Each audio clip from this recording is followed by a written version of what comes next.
Eh bien bonjour à tous, aujourd'hui on se retrouve pour une nouvelle vidéo. Aujourd'hui ce qu'on va faire c'est que je vais vous montrer comment mettre à jour une machine Ubuntu. La dernière fois ce qu'on a fait c'est qu'on a installé une machine Ubuntu, je vous ai montré comment l'installer, etc. Ensuite je vous ai fait une vidéo comment installer rapidement des applications, à vrai dire génériques, Discord, LibreOffice, etc. uniquement en un seul clic. Aujourd'hui je vais vous montrer comment maintenir à jour la machine Ubuntu. Alors, il y a un processus de mise à jour automatique qui se fait, mais certaines fois, il a besoin de vos actions pour pouvoir autoriser l'installation des nouvelles mises à jour, etc. Donc, dans ce tuto, je vais vous montrer deux façons de mettre à jour la machine Ubuntu, une solution d'interface graphique et une solution en invite de commande avec un peu plus d'options pour aller un peu plus loin dans la mise à jour. Donc, on va commencer par la version installation par une interface graphique. Donc, on va ouvrir le menu en bas à gauche qui liste toutes les applications installées sur la machine Ubuntu. On va faire gestionnaire de mise à jour. Et là, du coup, on va avoir un gestionnaire qui va actualiser les dépôts de la machine virtuelle pour pouvoir identifier quelles sont les applications ou les dépendances qui ne sont pas à jour. Donc, on laisse faire. Ça peut prendre un peu de temps, à vrai dire, entre 25 et 45 secondes de chargement. Donc, on laisse faire. OK. Donc là, pour ma part, moi, j'ai quelques mises à jour qui vont s'installer, donc Google Chrome, etc. Si on descend un peu, on a l'option mise à jour de sécurité Ubuntu Pro. Donc la version Ubuntu Pro, c'est une version payante qui permet de libérer certaines mises à jour. C'est des mises à jour qui sont facultatives, donc ne vous inquiétez pas, vous n'êtes pas obligé de payer le support pour pouvoir accéder à toutes les mises à jour. Tout est déjà compris dans la version gratuite. Donc, vous avez juste à faire installer maintenant. Donc, il va commencer par télécharger les mises à jour. Et une fois qu'il a fini, du coup, il fait l'installation. Donc, on va faire détail pour avoir un peu plus d'informations sur les installations. Comme vous voyez, c'est assez simple pour mettre à jour.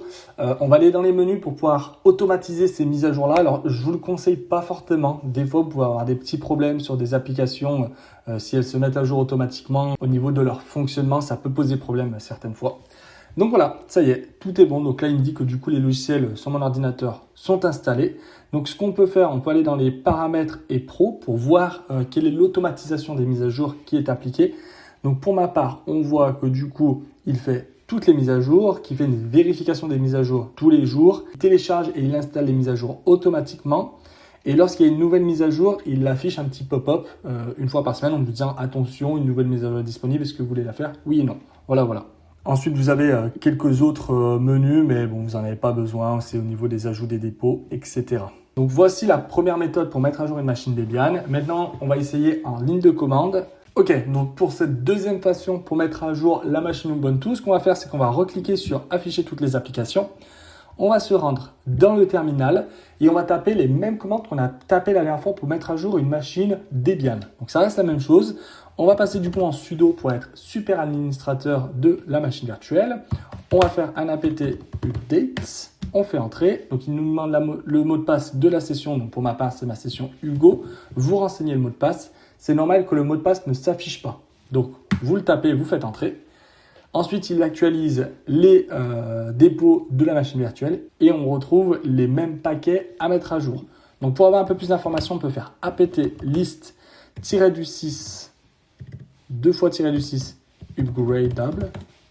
Et là, du coup, il va nous lister toutes les mises à jour qui vont être faites sur l'ordinateur. Donc, on retrouve en fait le même menu qu'on avait tout à l'heure. OK, donc pour ma part, je souhaite tout mettre à jour. Donc, pour pouvoir tout mettre à jour, donc vous allez faire un sudo, toujours pour être super administrateur, apt upgrade.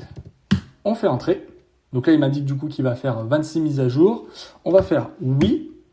Et là, du coup, il me télécharge les mêmes paquets que tout à l'heure. Donc, on peut voir que du coup, Google Chrome en version stable est en train de se mettre à jour. Voilà, c'est exactement la même installation que l'interface graphique. Donc, on le laisse faire. OK, super. Donc, il vient de finir les mises à jour.